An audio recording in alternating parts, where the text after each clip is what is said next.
so our audience that is live streaming can hear it. So Jim just became an official member of the state retirement system in July. His past 3 years, Jim was a registered representative with Empowerment Retirement and was a contract employee. So I'm going to turn it over to Jim so he can do the presentation. Okay. Thanks.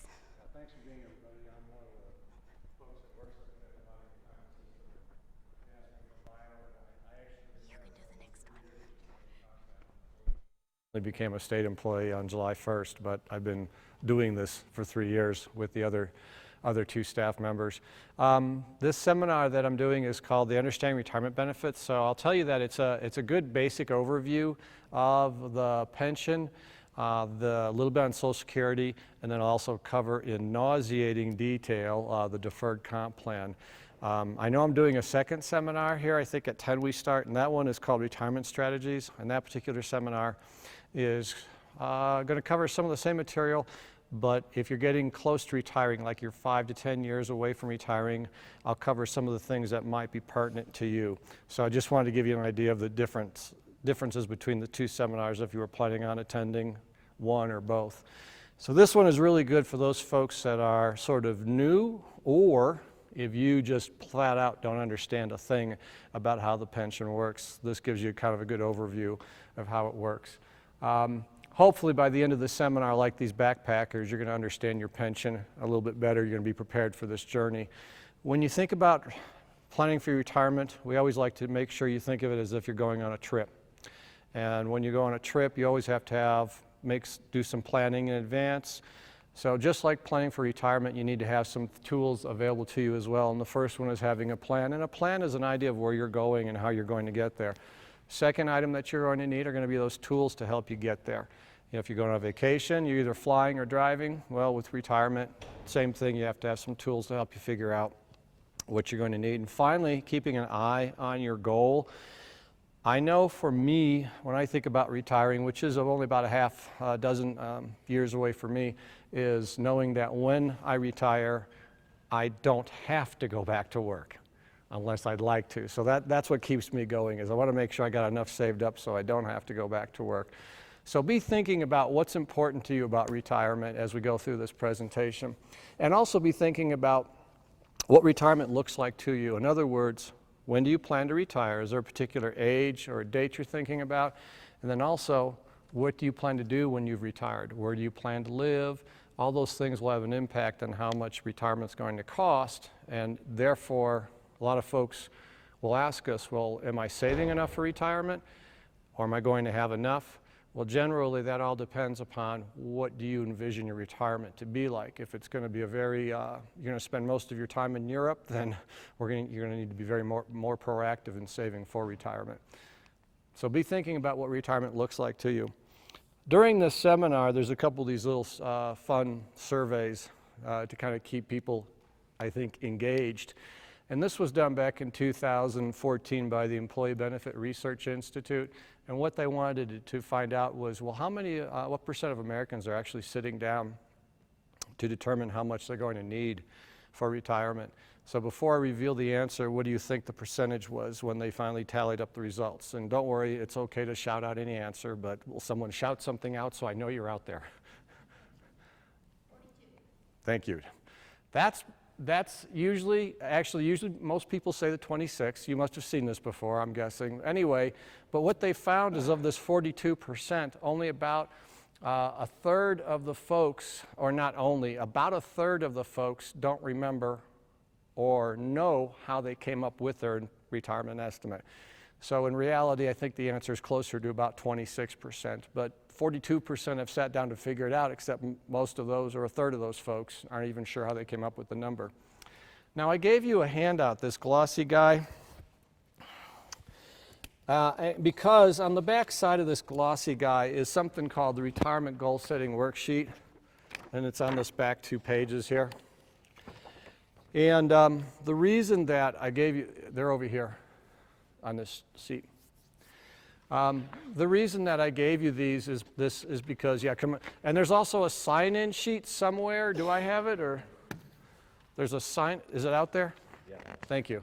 There's a sign-in sheet, and again, this glossy guy's up here.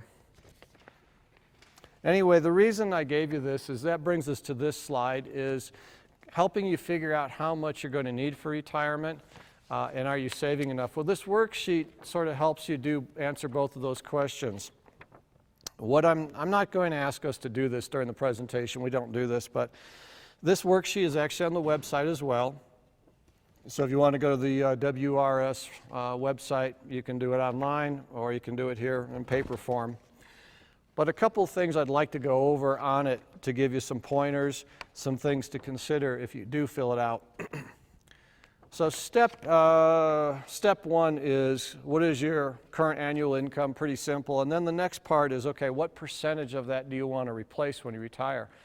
So I'm going to give you a couple of general rules, and that is this, is that if you want to maintain the same lifestyle that you have upon retirement, the general rule of thumb is you're going to have to replace about 70 to 100% of your income when you do retire.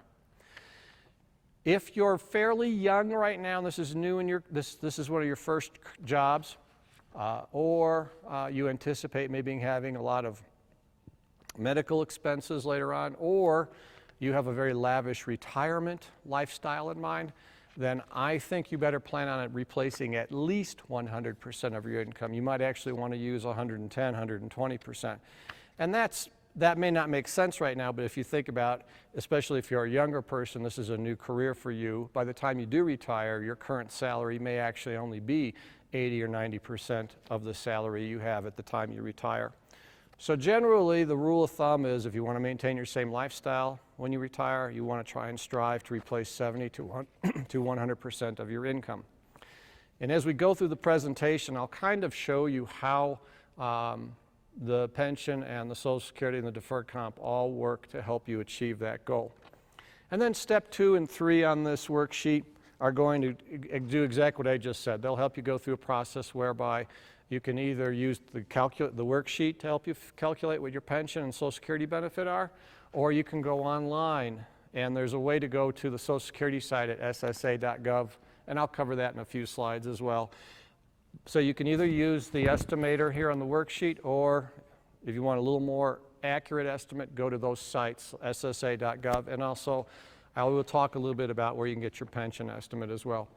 And then finally, as you go through those steps, you're going to figure out how much you want, then how much you think you've got coming in between your various sources of retirement income. Then the last page helps you walk through the process by taking the difference from what you've got coming in from what you need, and then figuring out how much you might need to be saving between now and retirement to help you fill that gap, if there is a gap. And typically, we usually find folks who will have a gap. They might be replacing 60, 70, 80% of their income, and their goal was to replace 100%. So the worksheet sort of helps you figure out then what you would need to be saving to make up that difference. So that worksheet will help you kind of get through the point of answering those two main questions. How much will I need for retirement, and am I saving enough? So let me go through now the different sources of income that you can anticipate receiving in retirement and some of the various rules and how it works. And there, I'll talk a little bit about Social Security, the pension, and then what you are doing, because you need to also be saving for your retirement, whether you're doing so in an IRA or the deferred comp, or you're doing something as simple as burying money in the backyard in a PVC tube. I wouldn't recommend that, but if that's what you want to do, go ahead. Anyway, Social Security is the first source of income I'll cover. And I want you to keep in mind, I'm not a Social Security expert, never worked for them. I know a little bit about how the rules work, so I want to just impart on, let you know what some of those guidelines are so that you can help use that tool to work with your pension. The first thing, as I mentioned to you, the Social Security website, I mentioned it a second ago and I'll mention it again, it's ssa.gov. If you have never gone to the Social Security site, you can actually go in there, create your own account, and you can now see your statement instantly because they're not sending them out every year. They stopped doing that a couple of years ago. They'll send them out prior to the years that you hit 50 and 55 and 60. And then I believe once you hit 60, I think they start sending them out on an annual basis. But before then, you're only going to get it once every 5 years. So if you'd like to see what your statement looks like, you can actually go to their site now and create your account and be able to see what your estimated Social Security benefits will look like. Now, some of the things you want to keep in mind are what are the rules as to when you can apply for Social Security benefits. And there's a couple of different ages at which you can apply, and depending on when you apply for that benefit, it could have a huge detrimental effect on how much income it'll replace. I'm going to go through, though, the rules on those ages just so you understand how important it is. First of all of us in the room, Social Security will allow us to take our Social Security benefit as early as age 62. Now, if you start drawing your benefit at 62, according to the Social Security website, it'll replace about 25% of your salary. Now, what's your salary? Keep in mind, Social Security and the pension have different rules, but Social Security goes back through a 35-year work history when they calculate your pension, your Social Security benefit. So they're going to look at your highest 35 years, not necessarily consecutive. They're just going to find your highest 35 years, and they do some calculations, and they come up with a benefit amount.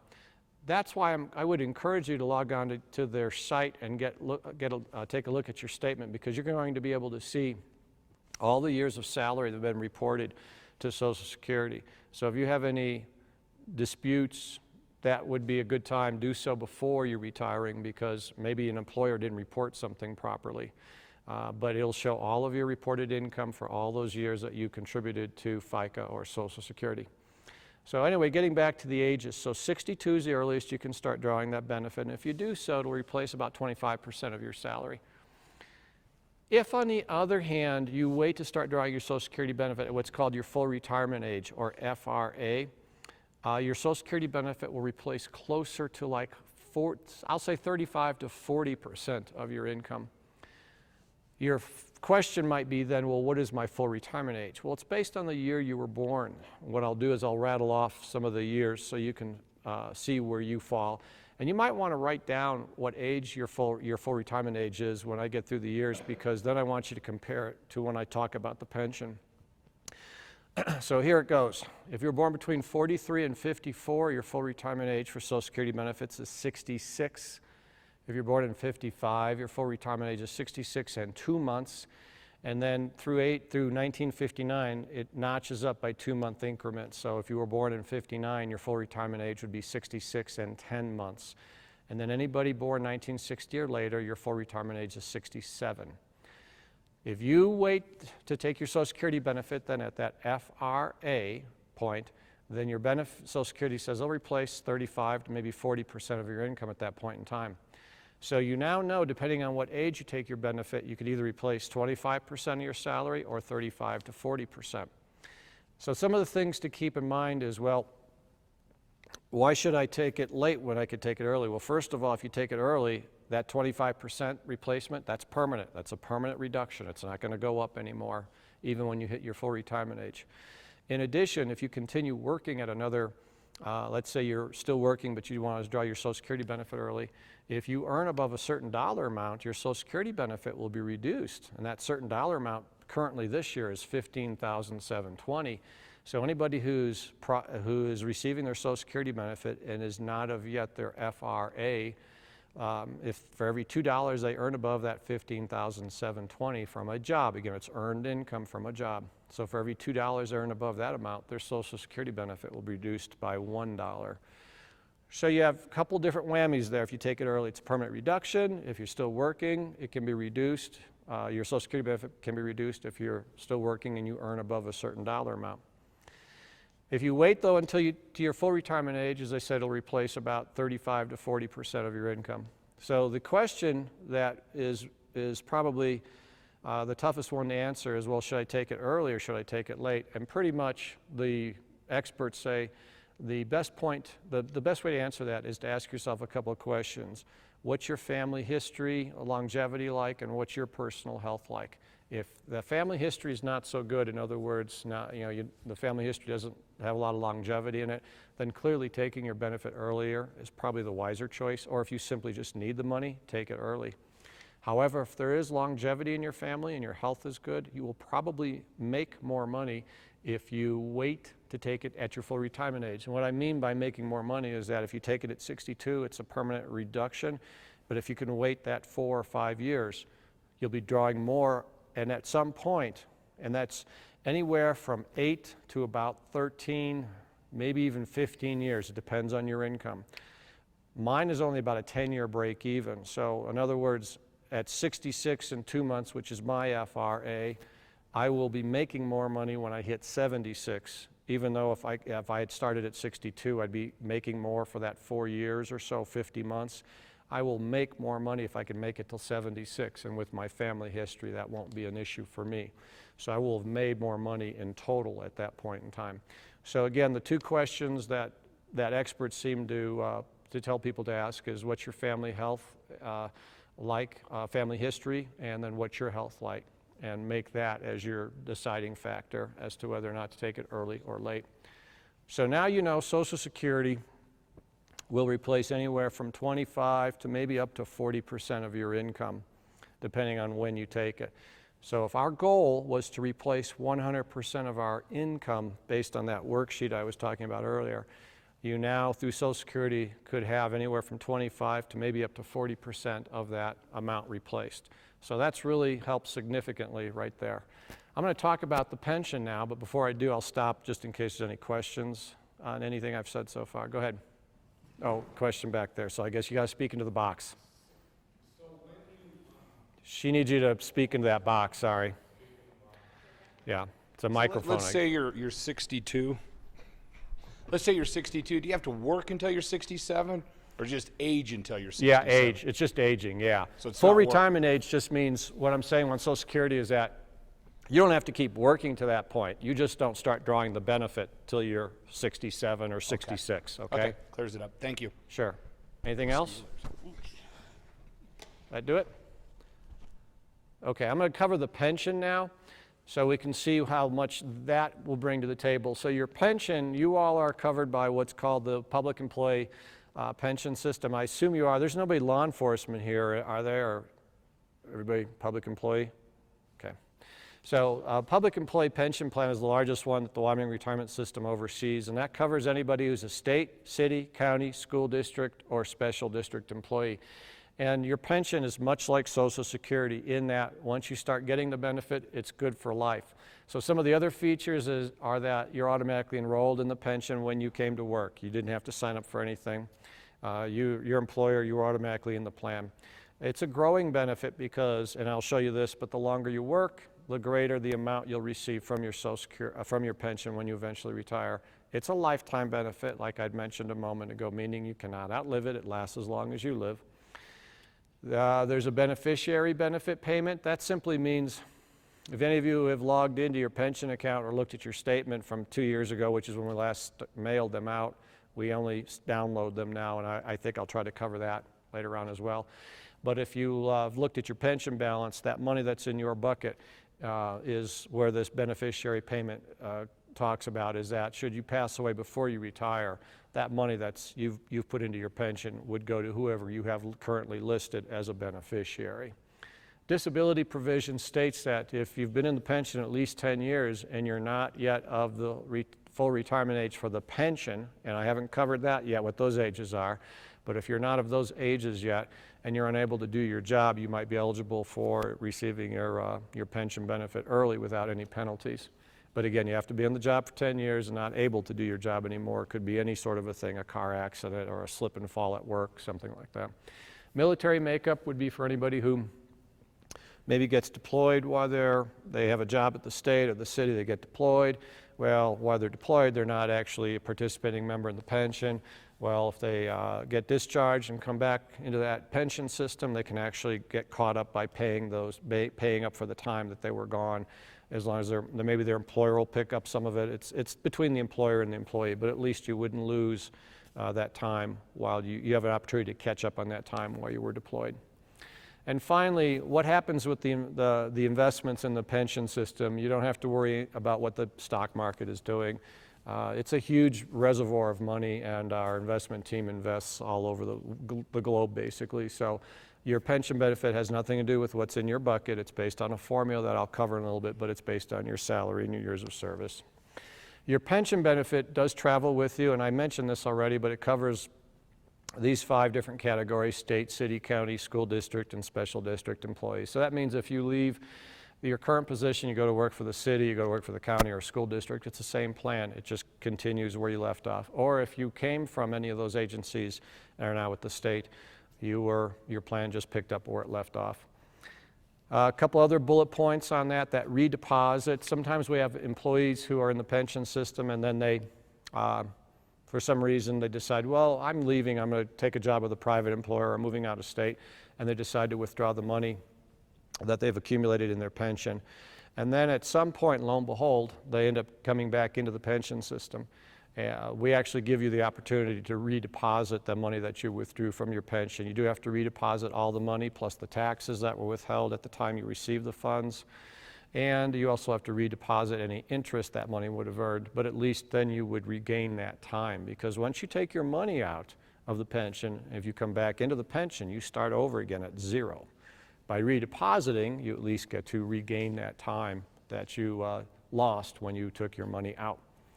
And finally, the third bullet point, there is a service purchase option. This is on the Wyoming Retirement homepage. There's a calculator you can go to. And if you're interested, you can actually buy years of service in the pension. That means when we calculate your pension benefit, we look at your years of service. Well, you can actually add, you can buy up to 6 years, maybe up to 5 years in the pension. I will clarify that by saying if you have at least 3 years in the service and you were honorably discharged, we allow those folks to actually buy an additional 3 years, so you could buy up to 8 if you were in the service. But most folks I talk to are usually just by the 5 years. Anyway, you can buy up to 5 years. What that means is when we go to calculate your benefit, we'll look at what you actually worked plus the years you bought and base your benefit on that. There is a calculator on the Wyoming Retirement homepage if that's something you're interested in. It's not a set dollar amount, it's not a set percentage. It looks at you individually. It's based on each individual, so it looks at their gender, their age, their years of service, their salary. So all those variables are taken into account. So it's not as if it's a blanket certain percent of your salary. You'd have to run the calculation and see what it would be. How does the pension work? I always like this slide because I think there's a lot of misunderstandings on how the pension works. So I'm actually going to go, I'm going to talk about that first bullet point, shared contribution. What I'd like you to understand is that every month when you get paid, you're required, you, the employee, are required to put 8.25% of your salary into your pension bucket. Now, as state employees, the state's actually paying almost all of that amount, but it's still going into your bucket. Right now, you're only responsible for paying 2.035% of that. The state's picking up the remainder, and they're putting it into your bucket. And that's what I was talking about a couple slides ago, where I said if you should pass away before you've retired, the money that's in that bucket would go to your beneficiary. The employer also has to put 8.37% of your salary, so the state is also putting another 8.37% of our salary, but it's going into this pension reservoir, and it's a huge, huge reservoir. That is not a match, and that's not your money. All that's your money is your bucket. When you eventually retire, assuming you didn't pass away before retirement, what happens is we start paying you from your bucket first, and at some point in retirement, that bucket will be exhausted. When it is exhausted, then we start paying you from the reservoir. So that's why that 8.37% is going into that reservoir, and that's to ensure that there's a benefit for you or your spouse once you've retired. So I always like to make sure folks understand that, because we've had people call and they say, well, I want to take out my, what about that match? There was never a match. It was your responsibility. And then the employer has to put money, but that's not yours. That's just there for the future when your bucket runs out. I already mentioned the employer might be paying all or part of it, and as state employees, that's a nice perk. They're paying almost all of the 8.25%. Vesting now, let's talk about the rules of the pension. Vesting is something where you have to put in so many years to qualify for a pension. Most retirement plans, pension plans will have a couple things. They'll make you have to work so many years and then get to a certain retirement age. Well, the so many years in our plan is called vesting. So once you have put in 48 months in the pension, you're vested. That means you qualify for the pension regardless of where you're living or what you're doing. Once you hit the retirement age, once you get to vesting, you qualify for that pension. So 48 months is the magic number. Now, how do you get 48 months? We call it a service credit, or you get a service credit if you work at least 86 hours a month If you work anything less than that, if you work like say 40 to 86, you might get a half credit, and if you worked less, 39 or less, it's a quarter of a credit. So I have talked to folks in the past who'll say to me, oh, I've worked here for 6.5 years, and I'll look at their account and I'll see that they only have 32 service credits. Well, you need 48. Those are the 48 months. You get a full month if you work at least 86 hours. So in case you started working somewhere and were part-time and wondering why you're still not vested, it could be because you weren't quite working 86 hours a month. But if you're full-time employees, then you're getting 86 hours a month. There are 2 tiers in the pension, and they have different qualifying ages and some different characteristics in terms of how the pension's calculated.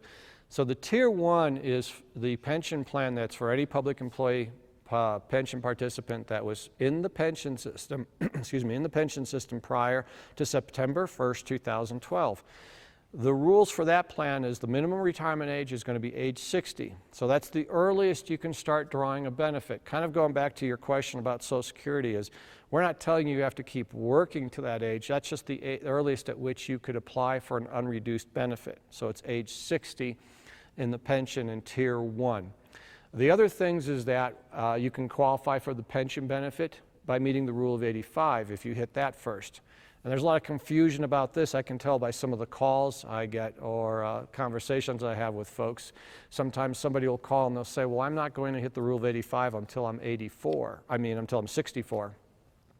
And I'll let them know, well, it didn't matter, because once you hit 60, that's the first threshold. If you hit 60 and you haven't hit the rule of 85, then the rule of 85 does not apply to you. The rule of 85 simply states that if your age plus your years of service in the pension equal 85, then you can retire at that point instead. So that allows somebody who wants to retire earlier, as opposed to getting to age 60, they can retire earlier. So let's say they're 55 with 30 years in the pension. 55 and 30, add those 2 numbers together, that equals 85. That person, if they wanted to, could actually start drawing their pension benefit at age 55. They wouldn't be penalized for taking it early because they met the rule of 85 first. But again, once you hit 60, if you haven't hit the rule of 85, then it doesn't matter, because the rule of 85 really is for somebody who wants to retire early. So I've had people say to me they think they have to hit the rule of 85 before they can retire. So anyway, I just wanted to clarify that. Rule of 85 is usually for the person who wants to retire prior to age 60. The other couple of things on this slide are that the highest average salary is what your pension benefit is based on. Well, what we do is when you retire, we're going to find your highest 36 consecutive months, and we're going to divide that by 3, and then that number is your highest average salary. Well, that's what the pension will replace a portion of, and the portion it replaces is based on your years of service. The longer you work, the greater the amount that highest average salary will be replaced. And I believe this is, here's a calculation, and now the good news is you don't have to memorize this entire slide and all these factors, because there's a calculator on the Wyoming Retirement homepage, which is shown on the bottom of the screen here. That's our homepage. You can go there. That's where you can, under pension plans, there's the service purchase calculator I mentioned some slides ago, and also the benefit calculator. Now, the benefit calculator on this side, on the homepage, isn't going to be quite as accurate, because you have to put in the age you want to retire, and you have to put in your own current set, what you think your highest average salary is. Well, you really won't know what your highest average salary is. The other part is that, and we don't know what your highest average salary is either. We won't know until we actually get your pension app, and then we can go back and find your highest 36 months. But what's nice is that the calculator doesn't ask you to put a lot into it. You just put in your age and your beneficiary's age when you retire, and it'll do a calculation for you. It'll give you a close figure. It'll get you in the ballpark. It's not going to be to the dime, because it's only as accurate as the data you put in there. There's also a calculator if you log into your pension account, which we've been hammering all the employees in the state to get logged in. That's that RAIN ID thing. If you log into your pension account instead and there's a tool up at the top on the homepage that says estimate. If you log into that, you will be able to get a much more accurate estimate, because when you're in your account, the system knows your actual hire date. You just tell us the date you wish to retire, and it'll do all the calculating. It'll add up all the years, months, weeks, and days, and you don't have to put in your salary because it's already in your account. It already is using your current highest average salary to work up an estimate, and it will give you an estimate on the different pension benefits. So there's two ways to do an estimate, one on the generic calculator on the home page, or log into your own account and go to the estimate button. Now, how is the pension benefit calculated for those of you in Tier 1? What happens is during the first 15 years in Tier 1 individuals is that the pension is going to replace your salary at, or your highest average salary at a factor of 2 1/8%. So this example, this is a 62-year-old with 17 years in the pension. So during the first 15 years, the pension is going to be replacing 2 1/8% of that person's salary. So we multiply 15 times 2 1/8%, which is I think 31.88%, I believe. So the first 15 years, the pension will replace that 31.88% of his salary. But because they've got 17 years, what happens is once you hit the 16th year in the Tier 1 of the pension system, then the replacement factor goes from 2 1/8 to 2 1/4. So now we have to multiply 2 times 2 1/4 and then multiply that by that person's highest average salary, add those two sums together, and then that shows that 16,000 amount, which is the approximate annual benefit for this individual. What's nice is you don't have to know 2 1/8% or 2 1/4. The calculator automatically does it. But Tier 1 benefit is based on this 2 1/8, then jump into 2 1/4 on that 15th year. Now we have a Tier 2 in the pension as well, and that would be for anyone who came into the pension after September 1st, 2012. Well, during the intro you found out that I just became a state employee in July, so I'm in Tier 2. But interestingly enough, I don't know, I'm going to mention this because it might be applicable to someone out here or someone listening, and that is this, is that I actually have months of service way back from the 80s when I worked at UW. That counts toward the pension. So even though I'm a Tier 2 employee, I had 26 months or so toward vesting when I started in July. So I'm halfway to vesting. But because I wasn't vested, I left the state back in the 80s, had no idea to ever come back to work here. Now I'm back to work, I'm back in the pension system, I'm in Tier 2, but because I wasn't vested, I'm in Tier 2. Had I been vested before I left, I'd be in Tier 1. And the reason that's a big deal is because the retirement age for Tier 2 is 65, not 60. So it's 5 more years, which is a good thing because I am getting retired in about 5 to 6 years, and that would put me at just about 66. So that lucked out that they got me on it when they did. So Tier 2, age 65, still have the rule of 85.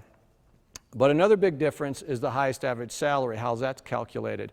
And then in that case, we take a 60-year salary history for anybody in Tier 2. So when they retire, we're going to find their highest 60 consecutive months of salary, divide that by 5. That number represents the highest average salary. So an FYI that I always tell anybody who's in Tier 2 is try to make sure you work at least 5 years if you're in Tier 2, because even though you only need 4 years to be vested, if you were to quit after the 4th year and you leave this position altogether, the good news is you're vested. You got your 4 years in. The bad news is when we go to calculate your benefit, when you apply for it at 65, is you're going to get a 0 for one of those years of salary because we take a 5-year salary history, and if we only have a 4-year salary history, you get a 0 for that 5th year, so that's going to lower the average considerably. So if you're in Tier 2, try to work your 5 years. And the other big difference is the replacement factor in Tier 2 is just 2% a year. So it doesn't jump up, it just stays right at 2%. Now we have found on average, the length of time that an individual puts into the pension system is about 19 years. So 19 years, if you're in Tier 1, would replace 40.88% of your salary, and in Tier 2, it would replace 38%. Tier 2 math is very simple because you just take 2 times number of years of service. That's it. So now you know the pension, if you're going to be putting in the average number of years, and you put in about 19 or 20 years, the pension will replace somewhere around, say about 40, 42% of your salary. So if you start adding the numbers together with your Social Security benefit and your pension, you can see how you start filling up that 70 to 100% replacement of your income. I hope the other thing you've noticed is though that there's a difference in the retirement ages. The pension, you can apply for the benefit at either age 60 if you're in Tier 1 or 65 if you're in Tier 2. But those ages were not at all what I mentioned when I talked about Social Security. And that's why it's really important you think about when you plan to retire from your pension plan, because if you are one of those lucky persons that does retire, say at the rule of 85, and you maybe retire at 58 and start trying a pension benefit, you've got to wait at least 4 years before you're eligible for that Social Security benefit, which means you're going to be living on less money because you're starting to draw your pension. Well, your pension probably isn't replacing 100% of your income at that point. Maybe it's replacing 65%, maybe even 70%. Are you going to be able to get by on that?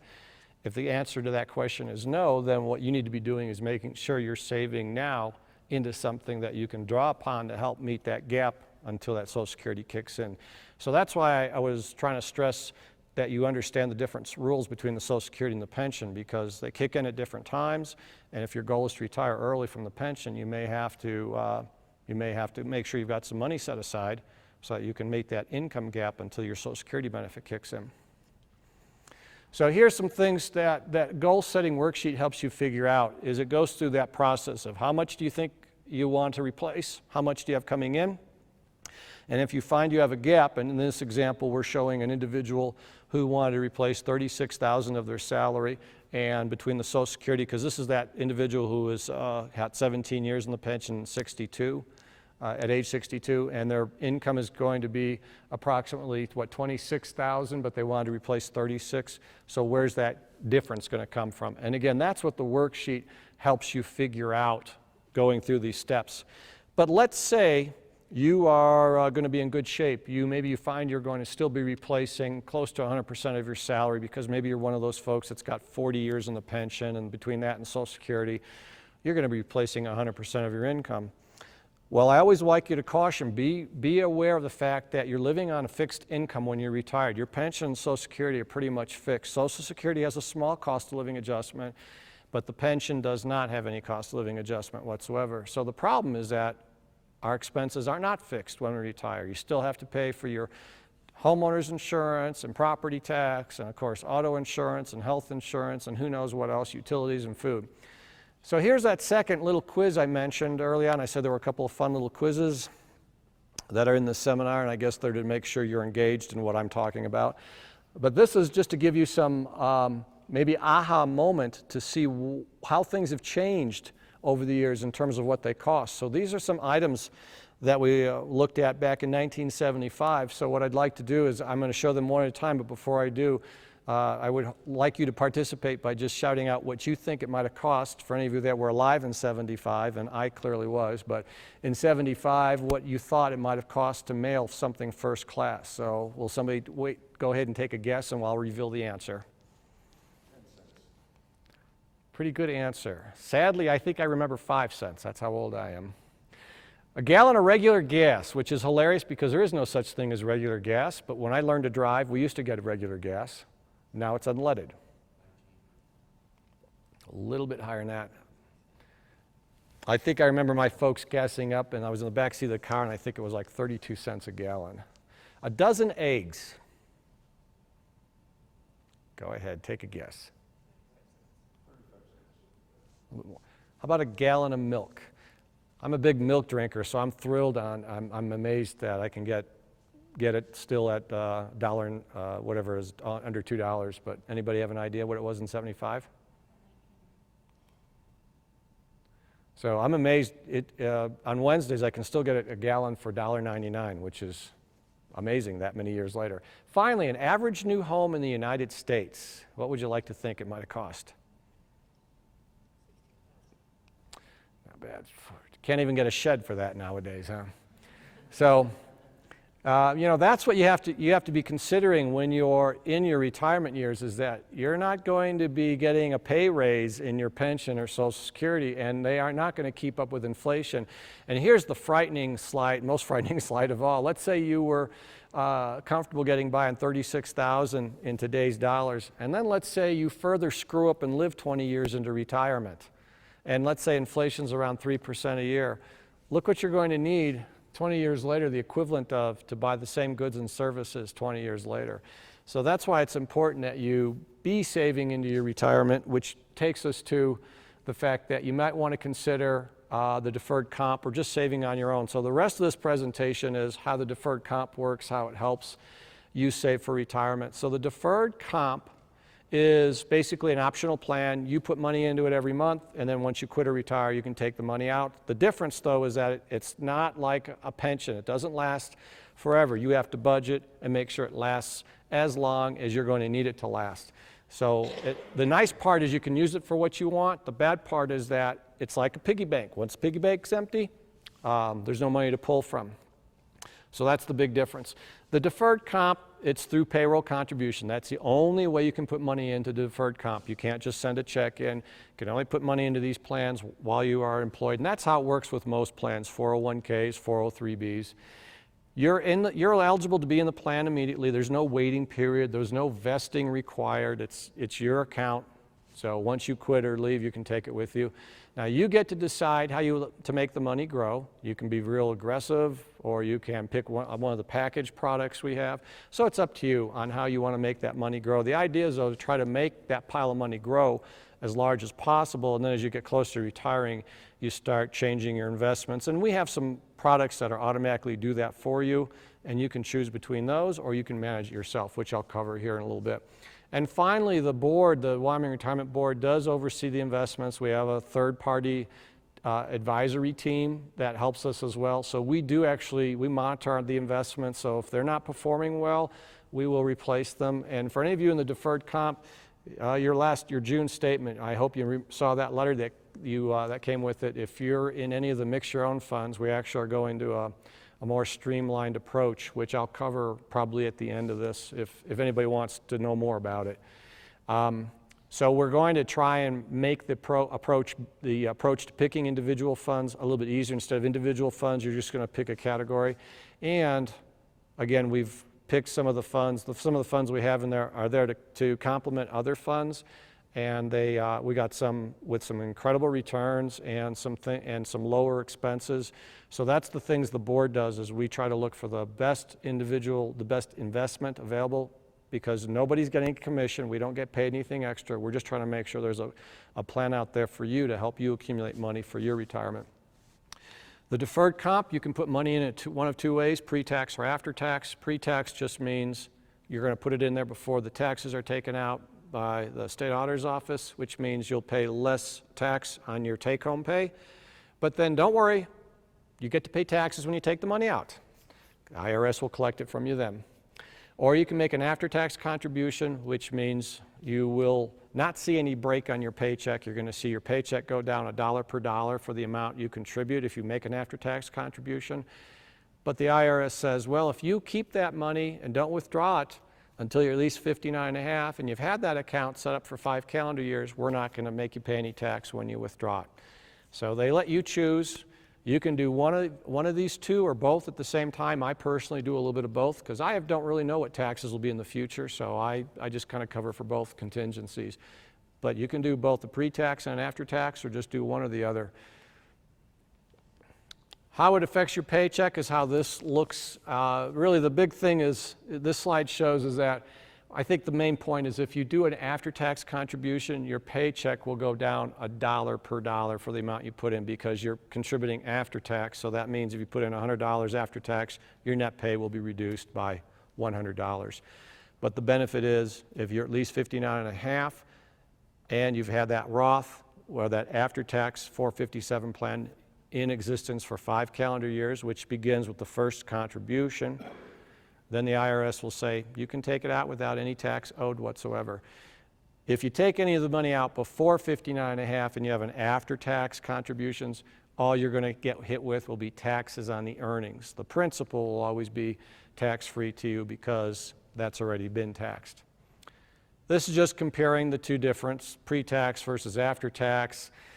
Sadly, the IRS still requires you to withdraw the funds. You have to start taking some of it out at 70 and a half. That's called the required minimum distribution.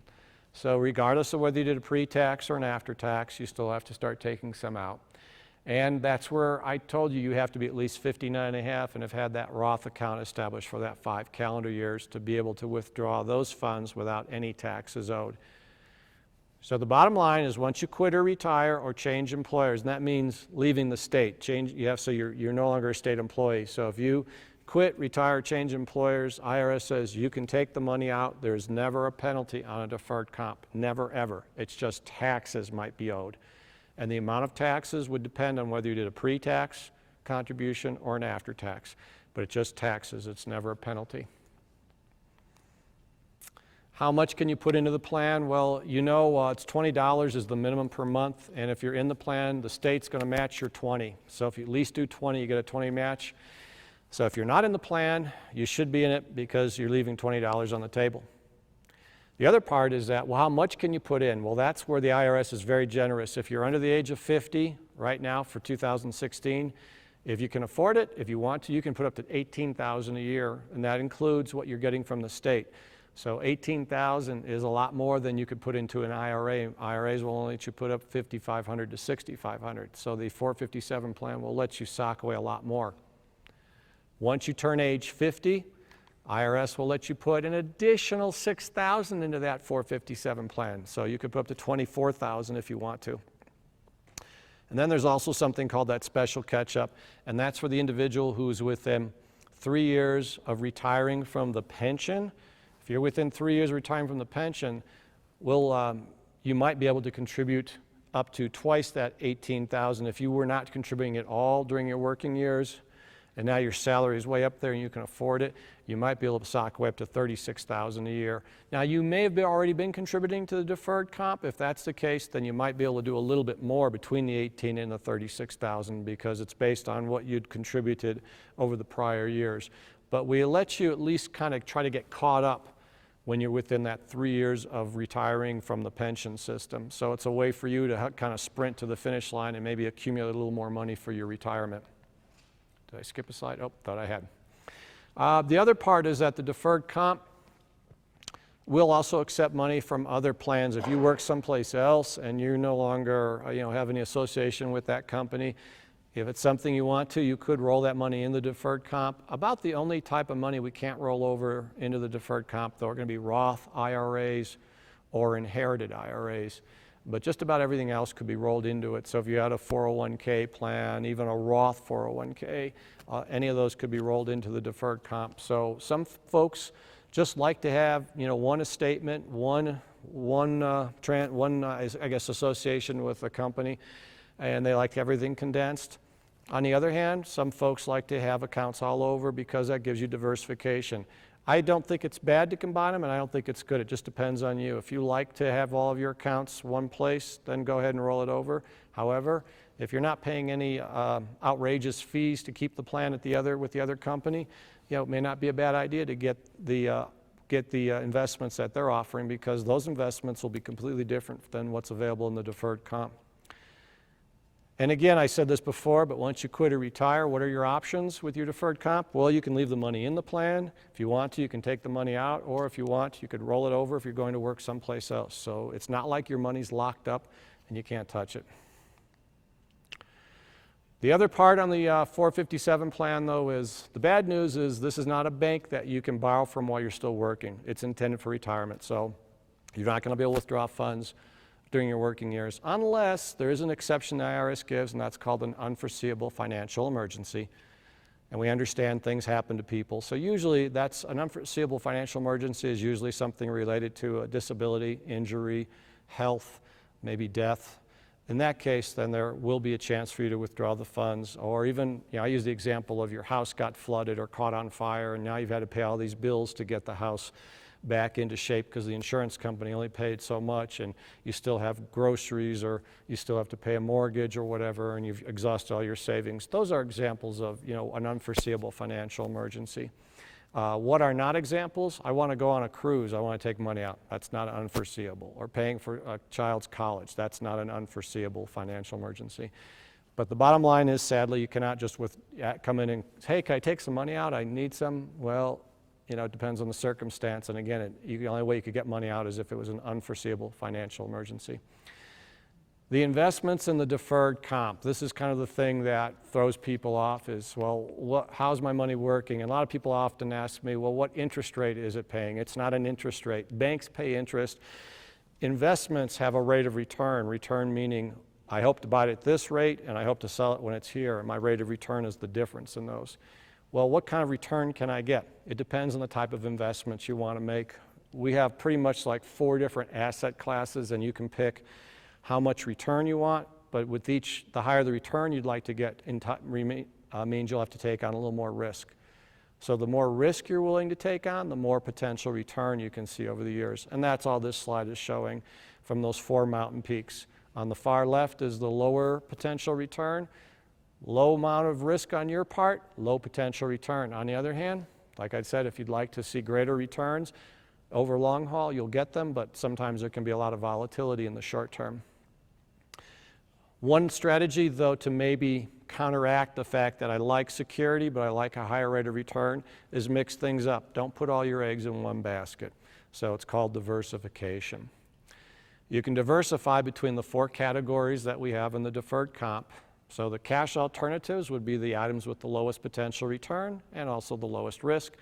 Then there are bond funds, which tend to have a little more potential return than cash alternatives. Therefore, they're going to have a little more risk.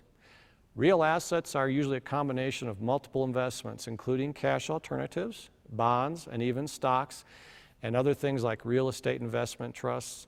Real assets, what they're trying to do, that category, is trying to just keep pace with inflation. So not a high-flying return, maybe that 3, 4, 5% return.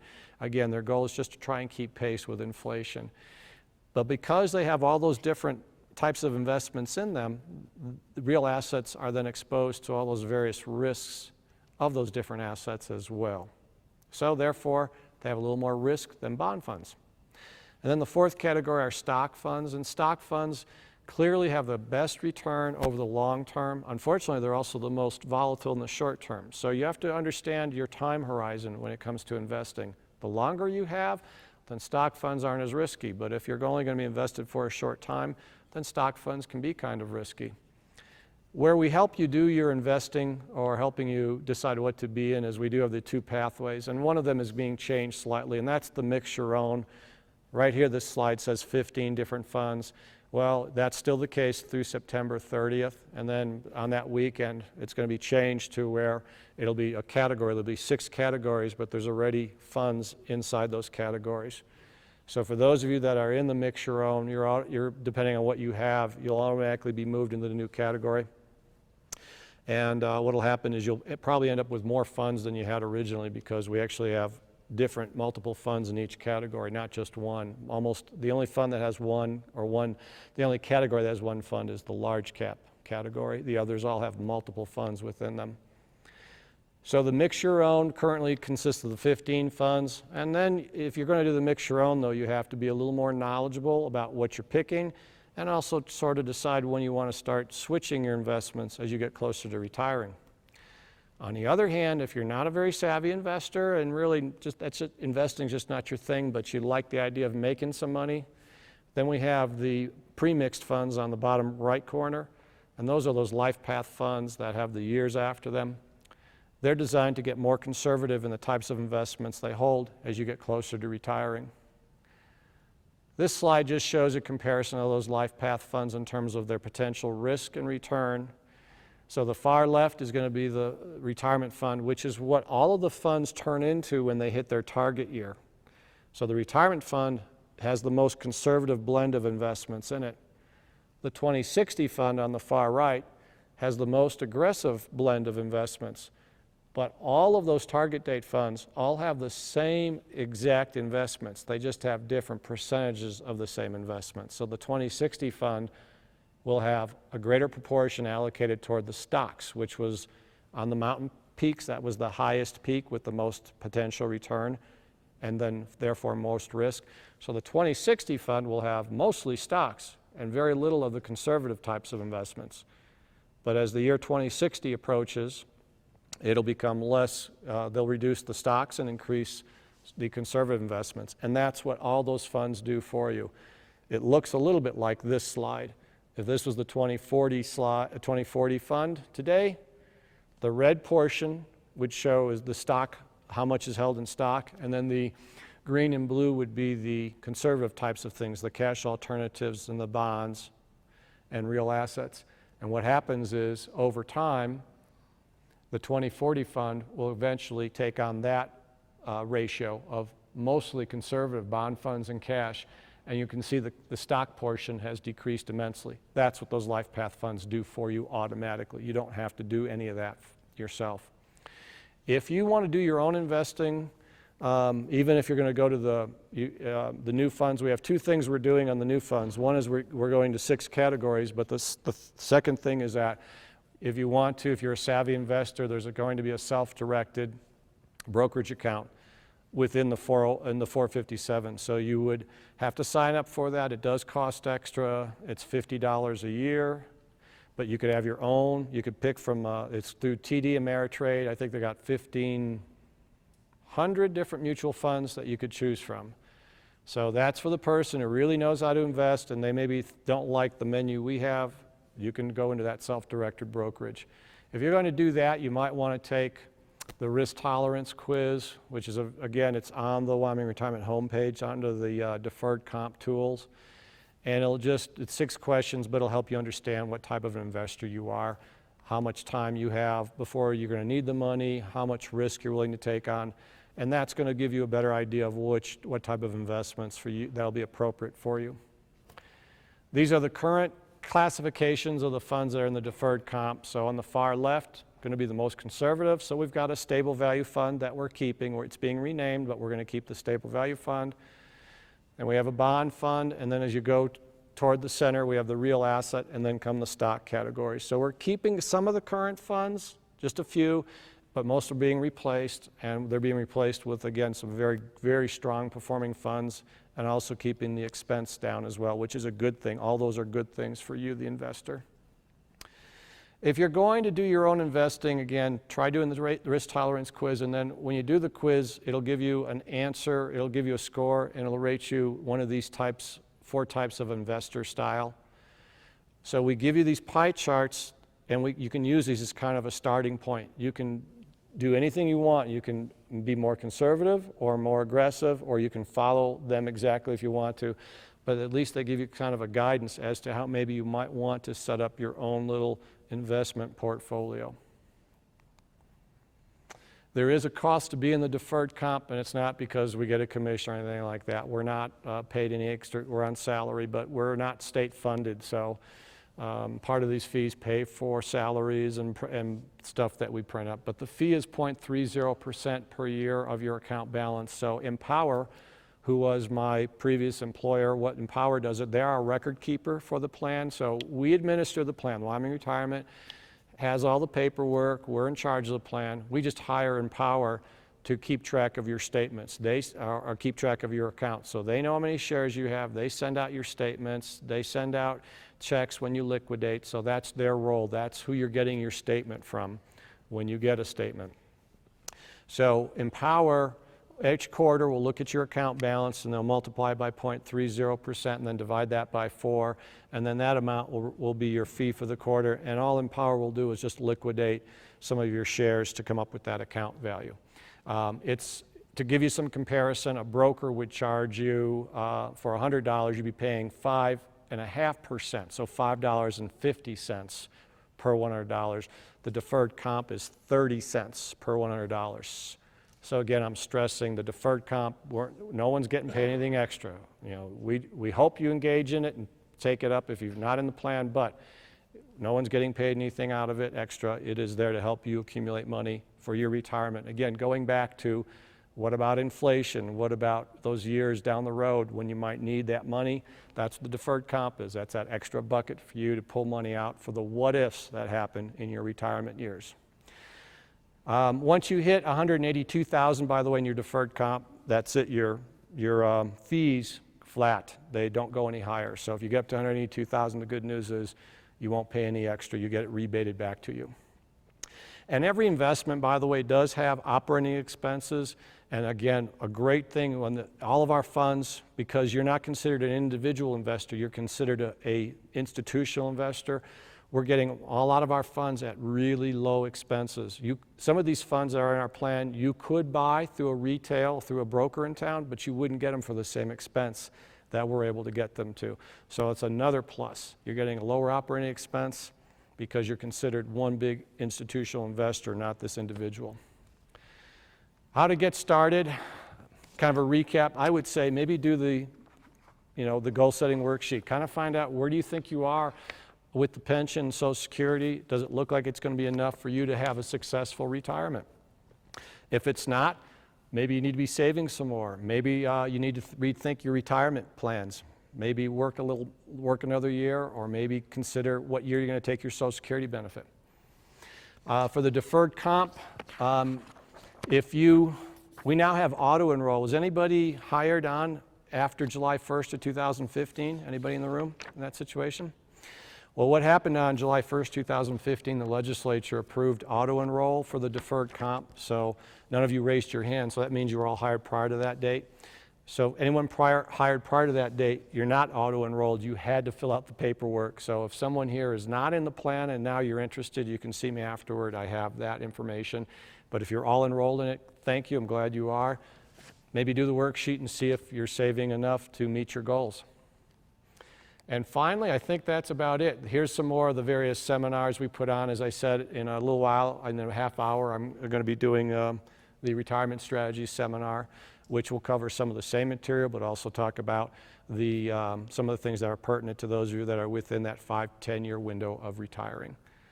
And that's about it. So I thank you for being here. If you have any questions, I'm happy to take them, but I guess you'll have to speak into the box for Debbie. Anybody have a question on anything I mentioned? It's all clear as mud? Did it make more sense? Do you think you know more about the pension than when you came in? Did you? Okay. I always like to make sure you have a better feel for the pension itself. That's really important. That's a wonderful benefit, having that pension.